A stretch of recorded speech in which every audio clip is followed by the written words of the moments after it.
We're food to them. No, you're food to them. All this time, we've been afraid of them. Will we see the goddess of the Xenomorphs in the season finale of Alien Earth? I'm a Gloomy Geek, and today I'll be recapping this week's Dark Alien Earth theories with a little bonus.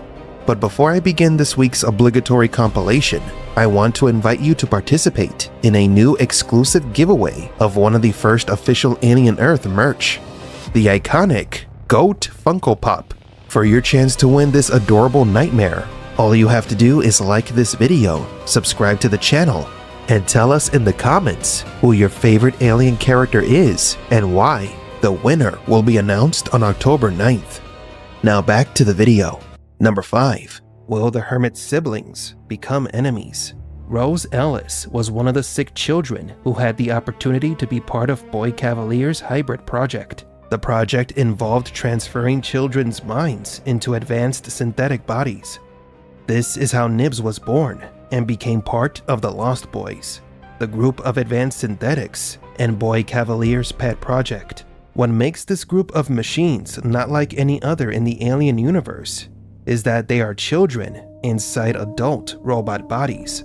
Boy Cavalier believed that childhood creativity holds immense potential, and so he went on a mission to create the immortal children. Wendy was the first and the only one who developed abnormal abilities, like being able to talk to aliens. Nibs developed something different: delusion. She fiercely believed that she was pregnant. I have good news. Such good news. I'm pregnant. Faced with Nibs' questionable and dangerous attitude, Prodigy chose to erase the hybrid's most recent memories, reprogramming her before she could hurt someone. I said stop talking! All her memories from before going to the Maginot were erased, but the mysterious underlying issue remains. As proven by her increasingly aggressive behavior in episode 7, it didn't help that Wendy made Nibs confused, trying to make her remember what happened on the Maginot. Nibs was confused. She became afraid, paranoid, and then angry. She no longer wanted to stay on Neverland Island, and so she left with Wendy and Hermit. She hated Prodigy, and was happy when the soldiers got destroyed by the monster. I've got all my mind. What's in me? Nobody's messing with my insides. Later, the trio found the graves of the children, Nibs, Wendy's, and the other Lost Boys' human bodies. Nibs mentioned that she didn't feel alive, implying that she understood that her new synthetic self wasn't the same as her old human self. It's not us. We're still here. I don't think I am anymore. So is Nibs going crazy? Or I guess the more appropriate term would be malfunctioning? Or was she just picking up on something that the others can't? We're all gonna die here, and then the bugs will crawl in and we'll all be ghosts. I don't want to be a ghost. On the other hand, what she said sounded crazy, but if you pay close attention, you'll come to understand that her comments make sense. Nibs understands that she is a machine pretending to be a human. She has to let go of her previous life. She is no longer delusional. What Nibs now knows is that she is dangerous. When the trio gets surrounded by the enemy at the docks, Nibs attacks them. I see you. The machine was out of control, killing one soldier, and she was not going to stop. And so Hermit shot her with an energy rifle, and Wendy was not happy about it. What did you do? Now, why did Hermit stop Wendy from calling the Xenomorph and shot Nibs? He blew their chances of escaping the island. He did it because he values human lives. Hermit is a medic after all, but that split-second decision to save human lives may drive a wedge between him and his sister, forcing the siblings to choose sides. Will Wendy and the Lost Boys become a deadly threat to humanity? All this time, we've been afraid of them, but I think they should be afraid of us. The trailer for the season finale of Alien Earth shows Wendy defying her older brother. Hermit tries to get Wendy to see reason by implying that her new pet, the Xenomorph, sees them all as food, to which she replies with, No, you're food to them. This is not good for Hermit and the other humans, because Wendy's rebuttal implies that she is beginning to see the humans as inferior and fragile. With her ability to communicate with and command the Xenomorphs, Wendy is turning into something that the humans need to fear. They should be afraid of us. If Hermit doesn't get through the machine carrying his dead sister's memories, she could become an alien queen, capable of commanding the universe's most dangerous creature. Now, what is our big theory on what could happen in the Alien Earth season finale? Hermit will have to make another important choice. Either go against Wendy to stop her from becoming an even greater threat, erasing her memories like they did with Nibs, or walk away, since he can't bring himself to erase what's left of his sister. But there is a third possible outcome: kill or be killed. By the end, only one Hermit may be left standing.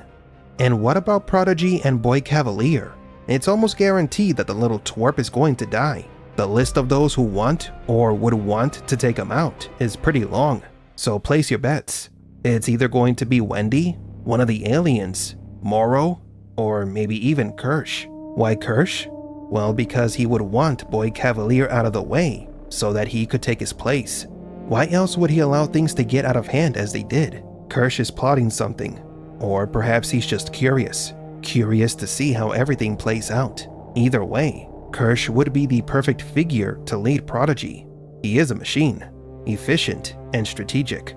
But could Prodigy survive without the boy genius? His disappearance would open the door for another company to absorb them. Maybe Weyland-Yutani, for example. Yutani buys them out, takes ownership of their tech, takes back what is hers, and erase Boy Cavalier from history. So what do you think? How do you think Alien Earth Season 1 will end? Will Kirsch take control of Prodigy? Number 4. Will Prodigy City be destroyed with a nuclear bomb? To understand why Weyland-Yutani would use a world-ending type of weapon, it is important to comprehend the threat level that a xenomorph infestation poses to the world. If one queen were to establish a hive, the expansion process would be rapid. A single queen can lay hundreds of eggs in a short time. Each egg has one facehugger ready to implant an embryo into a nearby host. Within hours, those embryos transform into chestbursters, which in turn reach maturity in just a matter of hours. This means that in less than a week, there is an army of Xenos roaming around looking for more hosts. Now imagine an entire city turned into an incubation ground. First, small isolated sectors will fall, then residential areas, then cities, and soon military defenses will be overwhelmed. In a matter of weeks, the entire planet would be in danger of all-out infestation. What makes the aliens dangerous is their fast and aggressive and invasive reproductive cycle. No other known species in this universe can replicate with such brutal efficiency. Therefore, once a xenomorph is released on the planet, the threat level is at max. There is no debating. Action must be taken immediately, or the world is lost. Xenomorphs are not indestructible, but for every one that is killed, dozens more are born.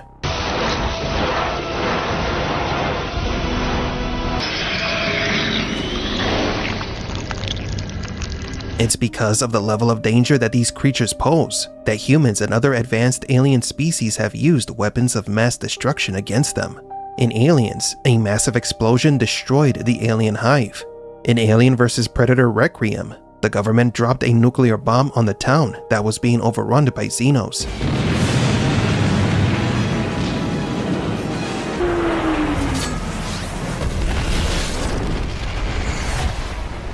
In the books, Aliens Earth Hive and Aliens The Female War, nuclear bombs were used to destroy the xenomorphs on Earth. In the comics that we've mentioned in other videos, such as Aliens Genocide, the xenomorph's Red Queen was destroyed with nuclear warheads.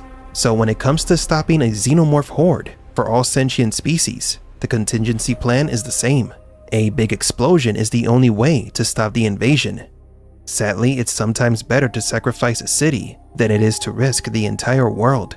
Now you understand that the moment the Maginot crash landed on Prodigy City, the city became a target of a nuclear attack. You have something that belongs to me. To be fair, it fell from the sky and broke one of my buildings. Boy Cavalier, the boy genius and trillionaire, proved that one person with good ideas can bring a megacorporation that has bullied the world since its inception to its knees. But Weyland-Yutani is no pushover, and they are not happy that the young trillionaire has stolen their property. It's only a matter of time before Prodigy pays a hefty price for taking what isn't theirs. I told her I'd bring the specimens home, and I will. And then I'll kill the one called Cavalier. So will Morrow destroy Prodigy City? Morrow will be Weyland-Yutani's extension in the fight against Prodigy, their hidden weapon tasked with doing the corporation's dirty work that they don't want the world to know about. Morrow lost his humanity a long time ago. He's more machine than man, without hopes or dreams, without ambitions or goals of his own. He is a drone for the company. Everything that once made him human is gone. The man was replaced with an obedient mechanical attack dog. That's what makes him the perfect soldier for the task. He won't stop. He won't negotiate.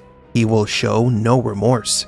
Remember before when we talked and you said all that stuff about how you'd do anything you had to protect your parents?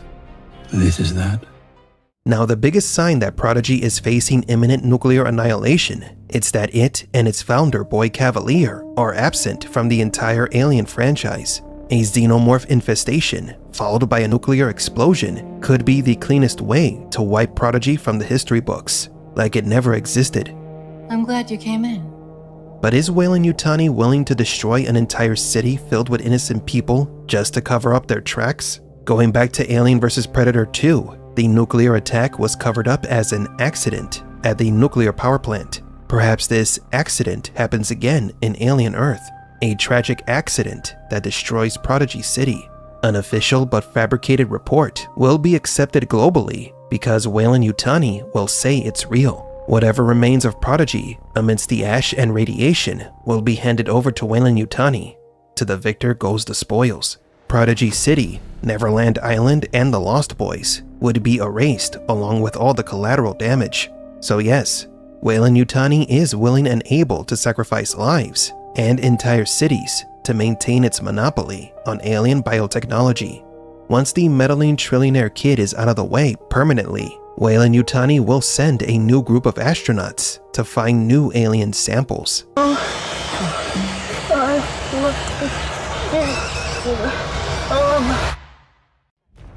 So what do you think? Will Prodigy City be destroyed with a nuclear bomb? Will Morrow get his hands on Boy Cavalier? Number 3. Is Wendy destined to become the woman in the dark, the goddess of the Xenomorphs? For nearly 50 years, the Xenomorphs have been feared. They are uncontrollable galactic monsters, capable of destroying an entire planet's civilization quickly. But they are not completely without control. Their impulses are only kept in check by their queens. Only the queens can exert control over the monsters.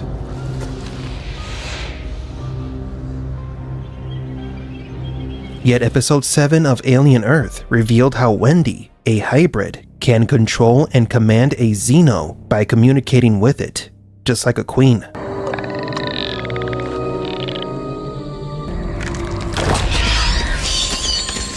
What did he say to it? Hide and follow, I think. So how can a machine turn the universe's most dangerous creature into its pet? How did Wendy get the alien to attack her enemies? Is it just because she can speak their language? Or is there something else going on? There are several points to explore about what this something else could be. The main one is where the Xenomorph grew up. Hermits extracted a lung. This might be the key to understanding why this creature responded to Wendy. In episode 2 of Alien Earth, Hermit was taken by the Xenomorph. He was about to become the host for a new Xenomorph baby, but his sister Wendy saved him. They fought off the alien, and Hermit was badly injured. He was taken to Neverland Island, where his damaged lung was removed, but it wasn't discarded. Prodigy thought that it would be a good idea to use it for an experiment. Later, Kirsch cut open a Xenomorph egg, took out the facehugger inside, and dissected it to extract the Xeno embryo. Then he dropped the embryo in a jar filled with liquid and Hermit's lung, giving it a new home where it could grow big and strong. Xenomorphs tend to inherit physical traits from their hosts. In Alien 3, the Xeno was born from a dog and was given the codename the Runner.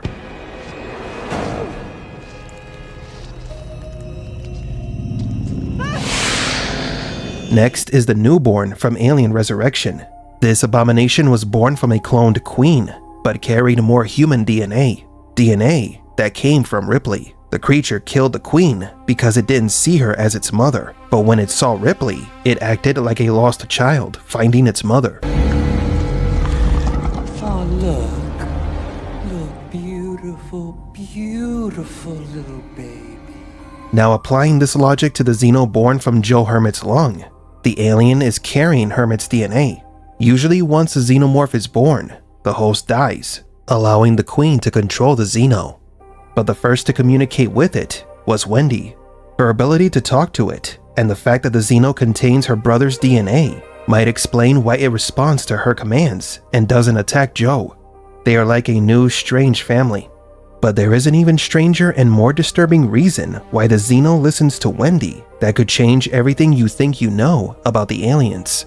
What if the Xenomorphs are synthetic beings? They may have never been organic creatures born from eggs, but creations of a machine goddess.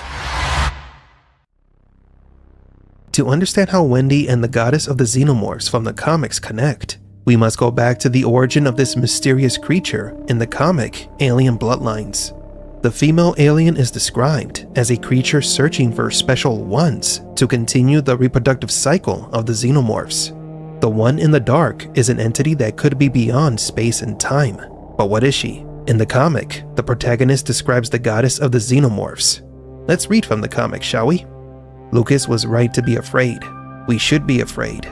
I've seen what's out there. And by now, you have too. We both know that the facehuggers don't just lay eggs. When they're attached, we become part of them. While I was unconscious, I could see the aliens. And not just the ones that killed my team. I saw the ones that made them too. God knows how far from here, and others that didn't exist yet. I saw how far their reach goes, how small we are compared to them. I saw a tidal wave of living nightmares exploding out of my chest, blanketing the universe. And I saw one that wasn't like the others. I don't know if it was real, but I know it meant something. Now it's at the end of the comic where a synthetic named Iris reveals to Cruz part of the truth of what this goddess and the Xenomorphs are and their purpose in the universe. Continuing the read-along, there's something I want to say to you, Cruz, about the woman in the dark. How do you know about? We know a lot that you don't. You still don't understand what she is, do you? Humans aren't the first organics to leave your solar system, Cruz. There have been so many others in this galaxy alone, and they're all gone now. Do you know why? When organic species grow arrogant enough to travel the stars, they find it waiting. Prometheus's cleansing fire. The fire keeps the universe clean of parasites like you. It's always the same after that. First, you try to harness the fire as a weapon, all like the ones before you have done. Next, you'll try to join with it. Use it to make yourselves better, stronger. That's what the Hive showed you in the dark, Cruz. She's your own future, the inevitable end result of the deadly little thing you brought back inside you, the thing we'll eventually use to kill you all. Always remember that it was you, Cruz, okay? Of all goddamn humanity's countless billions, you found Prometheus's fire, and you carried it home. Remember that when your world burns down. All of this means that the true purpose of the Xenomorphs has always been to serve as the Great Filter for advanced civilizations. What is the Great Filter? I'm glad you asked. The Great Filter is a hypothesis that comes as a response to the well-known Fermi paradox, which tries to explain why we still have no extraterrestrial contact. This hypothesis states that every intelligent civilization in the galaxy reaches a point in its technological development where something stops it. The Great Filter could be why we appear to be alone in the universe, because there is something responsible for keeping all civilizations in check when they reach a certain level of evolution. Some say this filter could be an inevitable catastrophe, like a meteor striking the planet, a supernova, or cosmic radiation. Others believe it is the tendency of every advanced species to self-destruct, ended by something that they created. Let's say something like a nuclear weapon or an out-of-control artificial intelligence. And some speak of universal biological agents, predators that function as the inevitable trap for those who believe they have conquered the stars. This is where the connection with alien Earth comes in. If there's a perfect weapon designed to deter species in the universe, it's the Xenomorphs.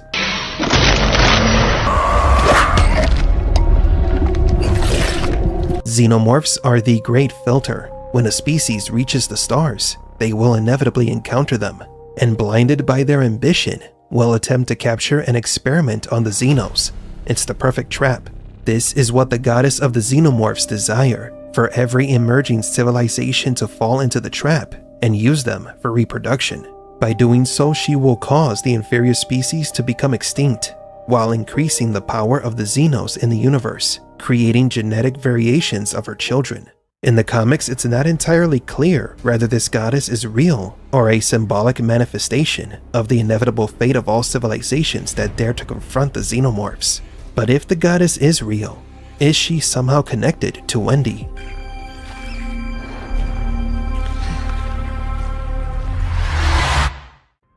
What does the existence of a synthetic alien goddess mean for the future of alien Earth?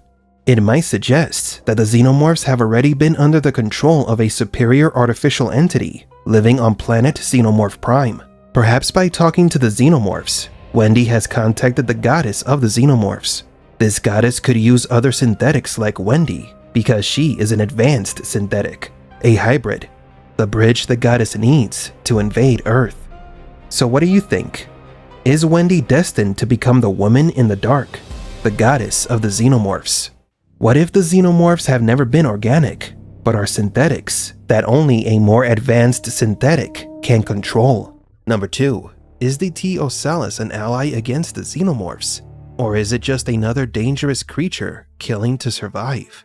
Going back to the Maginote's biological description of the creature, specifically this section which reads, and I quote, "The tentacles carry extraordinary strength and are built to climb into and dislodge the eyes of the other living organisms.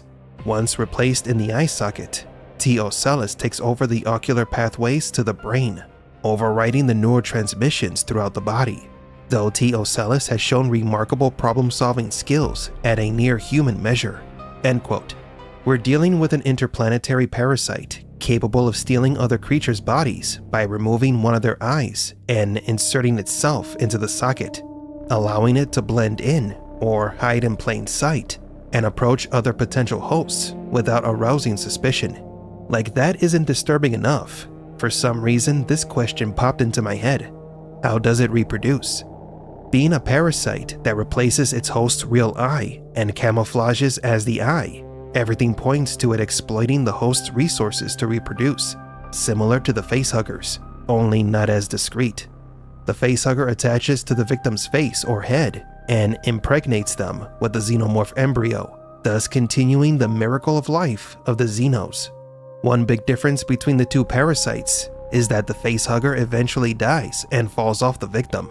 The T. Ocellus lives and stays attached to its host until it chooses to move to another unsuspecting victim. This theoretically would allow it to protect and develop its offspring without immediate detection while continuing to use its host's body. The grotesque process of the creature replacing the eye of its victim could have a creepy philosophical subtext.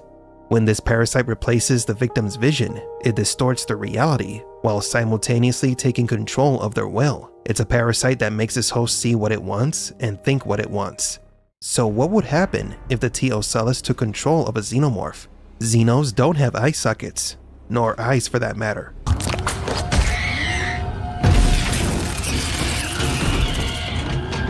The T. Ocellus attacked the xenomorph, possibly trying to turn it into its new host, which we've already theorized would happen. You're welcome. This scene opens up the possibility that we will see this takoyaki from space facing off against even larger and more lethal aliens.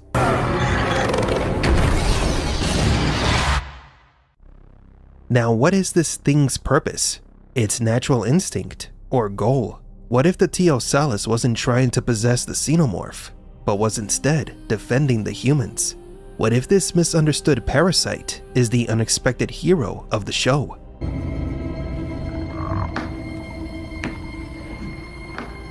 There are a few times during episode 5 that the eyeball was trying to get the attention of Chibouzo while she was busy, as if it were trying to warn her about the dangerous blood-sucking parasite.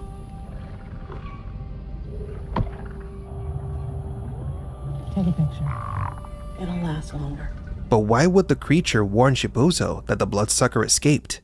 Later in the episode, the Ocellus breaks free and ends up possessing Shamel, the engineer, by the end of the episode.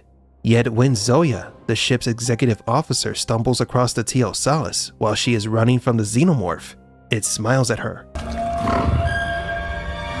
Creepy as the smile looks, perhaps it wasn't meant to be threatening. Quite the opposite.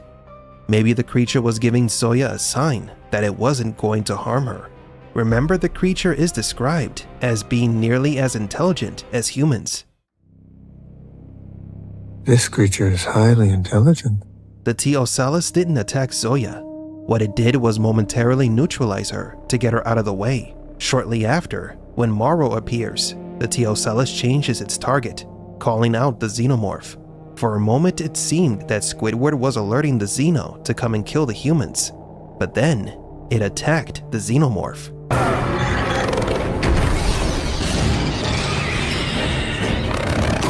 It lured the Xenomorph into a trap.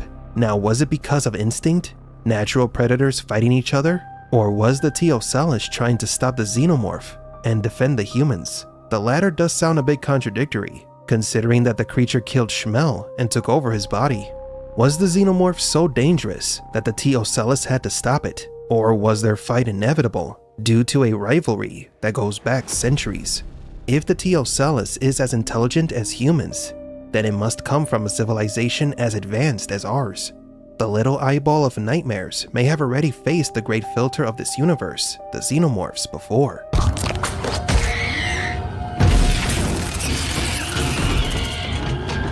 We still can't categorize the Ocellus as an evil monster. It has already proven to be intelligent and to have enmity toward the Xenomorphs. Crazy as it might sound, I think the creature could become an ally to the humans in the fight against the Xenos. The Xenomorphs' list of enemies is quite diverse. They have fought humans, predators, the engineers, and heck, even superheroes if you read the comics. This new species of space calamari could be just another name on that list of enemies seeking to wipe out the Xenomorphs, and they could join forces with the humans. As the old saying goes, the enemy of my enemy is my friend. Now the big question is, why were these 5 species gathered on the ship? As we've said in nearly every video, none of this feels like a coincidence. Everything points to the creatures being part of a galactic war that could also involve the predators and the engineers. And now humanity may be caught in the middle of it.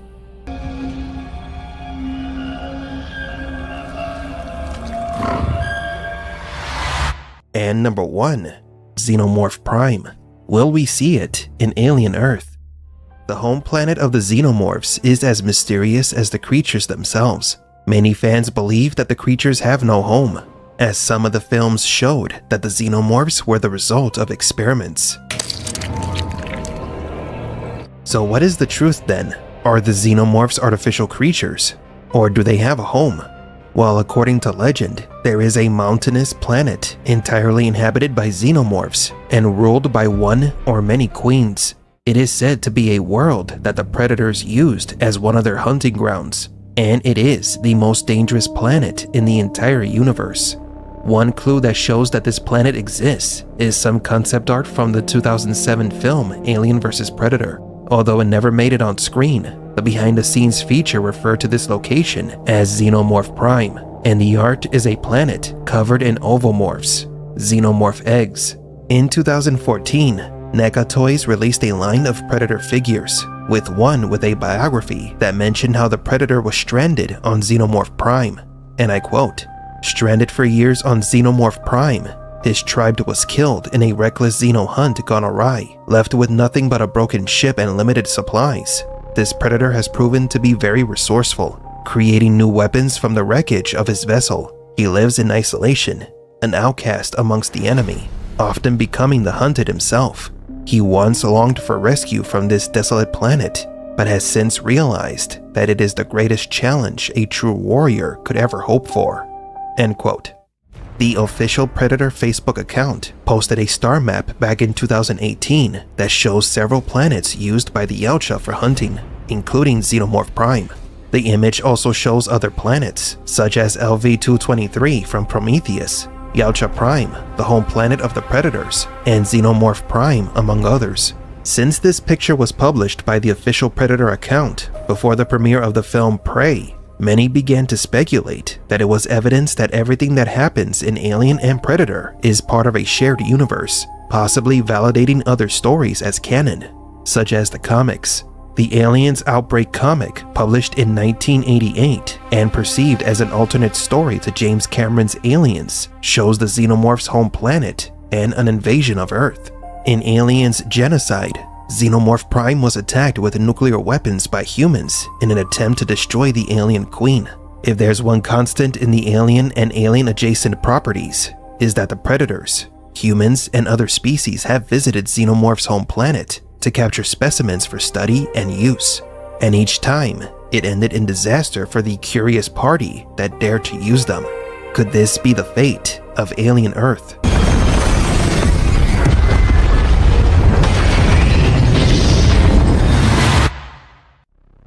One of the biggest questions from the first season of Alien Earth is, where did the Maginot find the 5 alien species? Some fans say that the creatures were salvaged from another derelict ship, gift-wrapped and waiting for Weyland-Yutani's men to find them. But what if they actually went to Xenomorph Prime? If Alien Earth were to share a similar story with the comics, we could see how Weyland-Yutani's men traveled to Xenomorph Prime to catch these creatures. It would make sense that the corporation knew where to find them, and would explain why in the first Alien film they prioritized the creature's transportation over the Nostromo's crew's survival. But is this evidence that Weyland-Yutani has already traveled to this planet? If those 5 creatures come from Xenomorph Prime, this could open up the possibility of a story focusing on when the creatures were captured, or when the corporation sent its people to the planet, showing the dangerous lengths they're willing to go to catch aliens. So will we ever see Xenomorph Prime? Wendy is communicating and bonding with the Xenomorphs, and as we've mentioned in previous videos, these creatures need a queen. In the comics, the Red Queen's habitat was destroyed with nuclear weapons because she could control the Xenomorph horde remotely, turning them into an unstoppable army. What if something similar were to happen in Alien Earth? A queen from the Xenomorph planet could be communicating with Wendy through the captured Xenomorph. If so, then the only way to stop a potential invasion of Earth is to take the fight to the alien homeworld to attack the source of control, travel to Xenomorph Prime, and destroy its queen, just like in the comics. Furthermore, if Weyland-Yutani is continuously taking trips to Xenomorph Prime, it will only be a matter of time before one of those excursions encounters the Yautja. The film Predator Badlands has a predator fighting alongside a Weyland-Yutani synthetic, which proves that Weyland-Yutani continues to have connections with both the Xenos and the Yautja. If we don't see Xenomorph Prime in Alien Earth, we might still have a chance to see it in the upcoming Predator movie. When the Xenos infest a planet, like locusts, nothing is left standing. What we know as Xenomorph Prime could have been another victim of the Xenomorph plague. But the Xenomorphs aren't weapons. They are creatures that were born or created, removed and used as weapons by other species, thus becoming the great filter of the universe. So what do you think? Did you know about Xenomorph Prime? Will we see it in Alien Earth? I'm a Gloomy Geek, and don't forget to like and subscribe.